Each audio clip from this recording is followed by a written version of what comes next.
provoking conversation right away. Nice to have you join us this morning. Thank you, Ash. Thank you, TJ. You both look beautiful. Thank you, and you too. Thank you. This. Yeah, let's start this way. Nigeria is considering reserved seats for women, and some have argued that should such not be an issue of merits, end by merit instead of being a constitutional arrangement? And will you consider this process as a tokenism or an issue of empowering the women?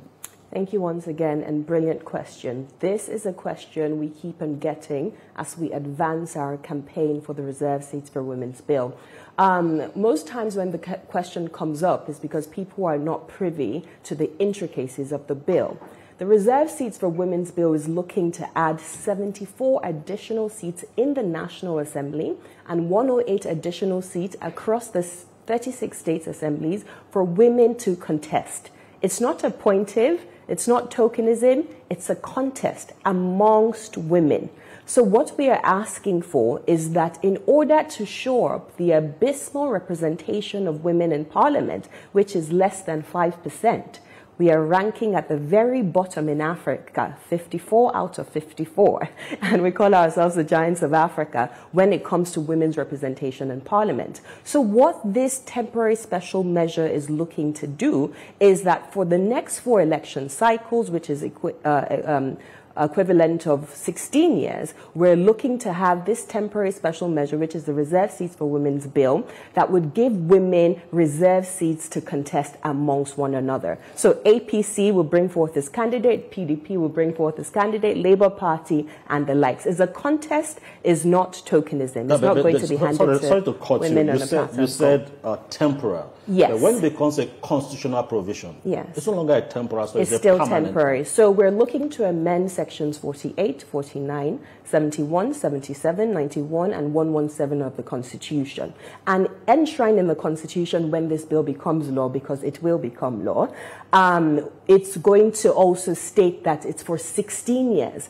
After 16 years, this law would be up for review. How have we fared as a nation with having this temporary special measure in place for women to show up their participation in politics? So it's only going to last for 16 years. And we're hopeful because we've looked at Rwanda, we've looked at Senegal, we've looked at South Africa, we've looked at Kenya. After temporary special measures like this, we see more women who are now equipped, you know, with the capacity in terms of financial capacity, reduction of negative social stereotypes for them to be able to go and vie successfully. Well, I see that you recently launched an accountability tracker to monitor where lawmakers stand on the proposal for reserved seats for women. How exactly does this tool push forward the advocacy beyond talk and lead to, you know, more legislative pressure? That's a brilliant question, TJ. And this tracker gets me so excited because it's a tracker by young people and people who are really passionate about seeing this country move forward and progress. It's 469tracker.com. So everyone who's watching right now can literally just go on their phones and type in 469tracker.com, and you see where your parliamentarians stand on the reserved seats for women's bill. So we have 109 senators right now, and we have 360 members of the House of Representatives. If you add that together, we have 469 parliamentarians at the National Assembly who are the first point of contact to get this bill to scale through to the next level. So TOS Foundation thought about what's a way that we can find out beyond the rhetoric, beyond the promises. How can we ensure that we hold these parliamentarians accountable and make sure that their promises actually turns out to their votes on the day, you know, it's presented for third reading. So we launched this really cool tool called 469 Tracker, which tracks where your parliamentarian stands as of today on their support for the reserved seats for women's bill. So we used a traffic light system. Green is for they're supporting, red is that they're against, amber is we've not been able to reach them or they refuse to disclose, you know, where they stand on the bill.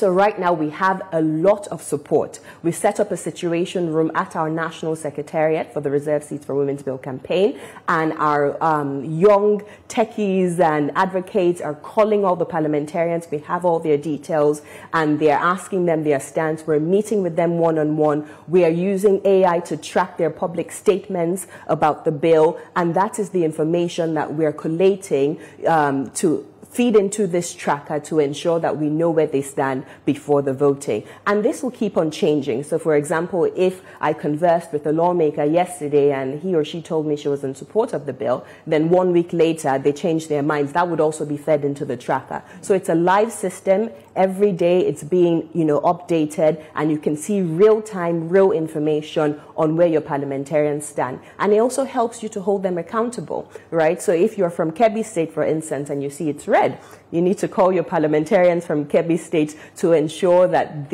that flips to green and they're in support of the Reserve Seats for Women's Bill. Because remember, this is not a women's issue.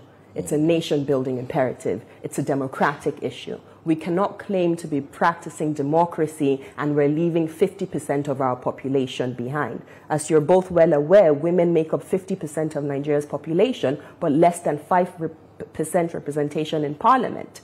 You cannot legislate for a group of people without having their voices on the table. A man does not have the lived experience of what it is to give birth, what it is to fight for better maternal and infant, health care. Nigeria has one of the highest rates of child malnutrition. Nigeria has one of the highest rates of maternal and infant deaths. You need women on the table to be able to lend their voices to these conversations when legislation is being crafted for women. And so therefore, that's why this is very important. And do you think this tool will give enough leverage to, push those votes, or is just sort of an expose kind of tool? Oh, it is an incredible tool to actually ensure accountability. Because, a day, number one, is a long time in politics. And number two, when you're speaking with politicians, you also want to let them know that whatever you promise today, your constituents are expecting you to follow through with it. So don't just tell us the nice words that you will support us, So this tool is actually ensuring that that promise actually translates to votes on the day. So it's an accountability tool, not just an expose. And in fact, we don't even want an expose. What we are trying to do is to ensure that whatever you promise as a lawmaker, you're fulfilling that. So we're working in partnership with you. It's not civil society against parliamentarians. We're all working in harmony so we can scale this through to law. Because this time around, what we've done differently, we've partnered across board. I had a symposium about 2 weeks ago, and we had His Eminence, the Sultan of Sokoto, throw his weight behind this bill. We had the Vice President who was ably represented, the Senate President who was ably represented, the Deputy Speaker himself, Senator Mongono, the Chief Whip of the Senate. All these people came together and said, this bill is a reform whose time has come. Therefore, everyone must throw their weight if we are serious about national development. So we're all working together. The Nigeria Governors Forum has signed a partnership agreement with TOS Foundation, the Nigerian Governors Spouses Forum, the Office of the Deputy Speaker, who is the sponsor of the bill. The Speaker himself is a great he for she. He champions the bill everywhere he goes. The Senate President has thrown his weight behind it. So we're all together. So no one is fighting, each other. We're all speaking in one voice for the very first time. And we're saying, pass the Reserve Seats for Women's Bill. Let our women who have the appetite for politics, who have the capacity to deliver, come on the table. Let's legislate for the future of our nation and for our children at large. Quite interesting. I'd like us to look at it this